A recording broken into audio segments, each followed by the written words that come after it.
Good morning student.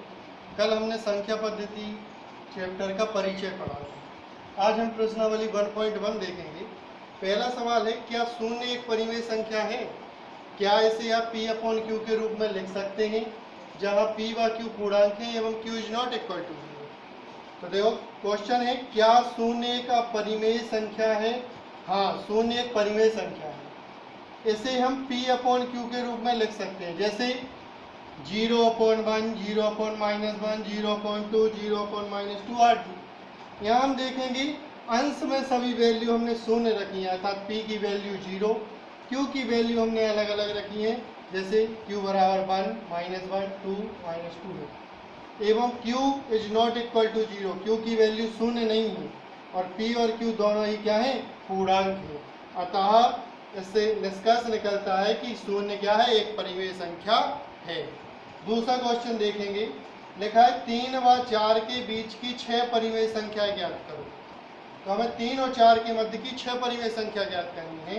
तो इसके लिए हम सबसे पहले से परिमेय संख्याएं ज्ञात करनी है। तो परिमेय संख्याओं की डेफिनेशन क्या थी? वे संख्याएं जिन्हें p अपॉन q के रूप में लिखा जा सकता है। तो इन्हें हम p अपॉन q के रूप में लिखेंगे। तो 3 व 4 को 3/1 व 4/1 लिखने पर यह हमें p अपॉन q के रूप में प्राप्त होगा। अब हम अंश व हर में 6 संख्या ज्ञात करनी है, तो 1 जोड़कर 6 + 1 = 7 से गुणा कर देंगे। तो 3/1 में 7 से अंश और हर में गुणा करेंगे, 3 × 7 / 1 × 7 बराबर 21/7। इसी प्रकार 4/1 में अंश और हर में 7 से गुणा, तो 4 × 7 / 1 × 7 बराबर 28/7। 21/7 और 28/7 के बीच की हमें अब संख्याएं ज्ञात करनी है। तो 21/7 से 28/7 तक की संख्याएं क्रमशः 21/7, 22/7, 23/7, 24/7, 25/7, 26/7, 27/7, 28/7 है। 7 से 21 को डिवाइड करने पर 3 और 7 से 28 डिवाइड हो रहे हैं, 4 प्राप्त हो रहा है। n के बीच में हमें 6 संख्याएं दिखाई दे रही हैं। यही संख्या 3 और 4 के मध्य की 6 परिमेय संख्याएं हैं। प्रकार अभी हमने दूसरा क्वेश्चन किया था, उसी प्रकार सेम तीसरा क्वेश्चन है।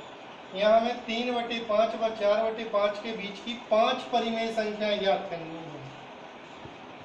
तो 3/5 और 4/5 दोनों संख्याएं p अपॉन q के रूप में हैं। हमें इनके बीच में 5 परिमेय संख्या ज्ञात करनी है, इसलिए हम अंश और हर दोनों में 5 संख्या ज्ञात करनी। तो 5 + 1 = 6 से अंश और हर दोनों में गुणा करेंगे। तो 3/6 3 × 6 / 5 × 6 बराबर 18/30 व 4/5 में अंश और हर में 6 का गुणा करेंगे, तो 24/30 के बीच की संख्या क्रमशः में क्या प्राप्त होंगी, 18/30 और 24/30। तो संख्या क्या है, 19/30, 20/30, 21/30, 22/30, 23/30 की 5 परिमेय संख्या है, जो कि इनके 3/5 और 4/5 के मध्य हैं। इसी प्रकार के अन्य सवाल मैं होमवर्क में लिख कर डालूंगा। अब हम देखते हैं, कल हमने कुछ परिभाषाएं पढ़ी थी, जैसे प्राकृतिक संख्याएं, पूर्ण संख्याएं, पूर्णांक, शांत अशांत, दशमलव प्रसार। आज हम इसके आगे की कुछ अन्य परिभाषाएं देखेंगे, जैसे अभाज्य संख्या। अभाज्य संख्या क्या है?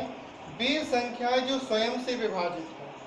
वे संख्याएं जो स्वयं से विभाजित होती हैं अभाज्य संख्याएं कहलाती हैं। जैसे 2, 3, 5, 7, 13, 17 ये ऐसी संख्याएं हैं जो स्वयं से विभाजित होती हैं, अन्य किसी से विभाजित नहीं होती हैं।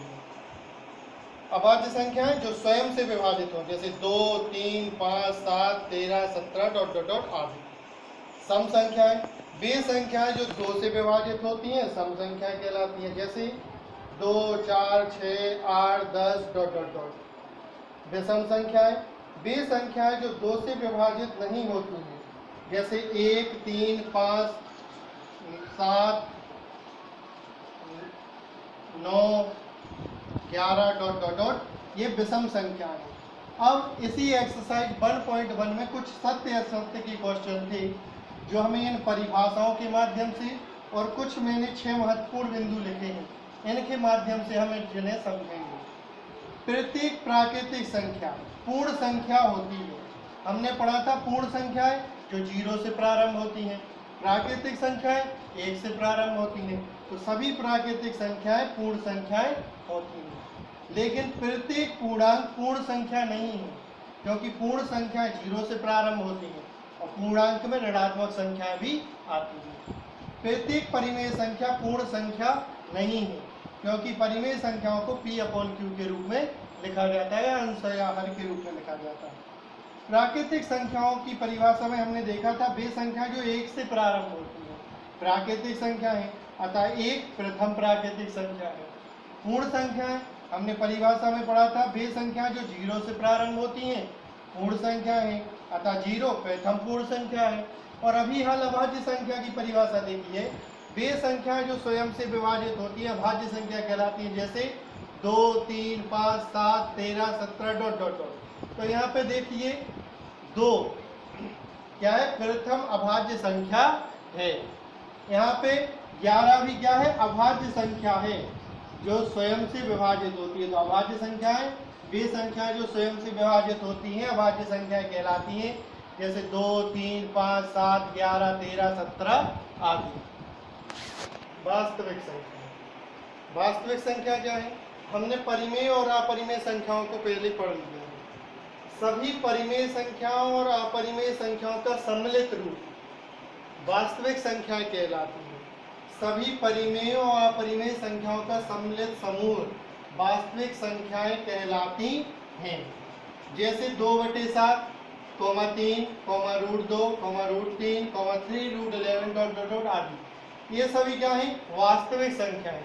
मतलब वास्तविक संख्याएं जिनमें परिमेय और अपरिमेय संख्याएं दोनों के सम्मिलित रूप एक साथ लिखे जाए, वे सभी संख्याएं किस प्रकार की संख्याएं हैं, वास्तविक संख्याएं। अब वास्तविक संख्याओं को हम संख्या रेखा पर एक बिंदु के द्वारा निरूपित कर सकते हैं।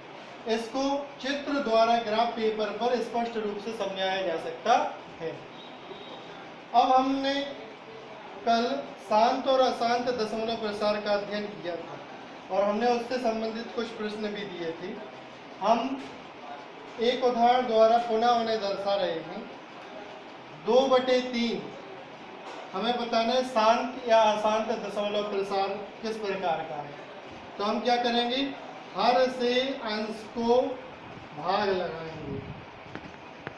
3 से 2 में भाग नहीं जाता है, सबसे पहले दशमलव लगाएंगे, दशमलव लगाने के बाद 0 बनेगा।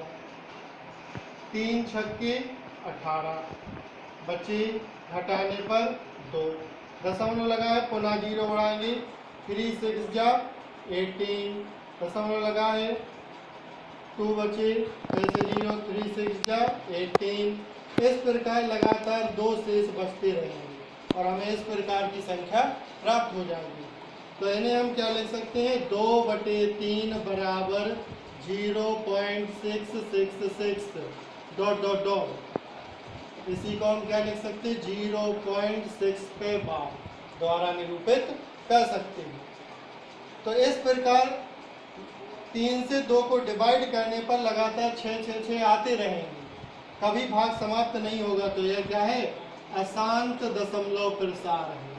और यदि यह कहीं समाप्त हो जाता तो वो क्या कहलाता, शांत दशमलव प्रसार। इसी प्रकार अब हम 5वां क्वेश्चन सॉल्व करेंगे। 5वां 2/5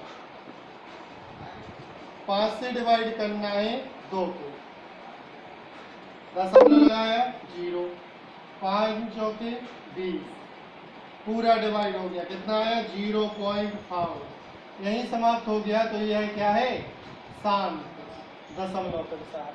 अब इन 3 क्वेश्चन को विद्यार्थी स्वयं हल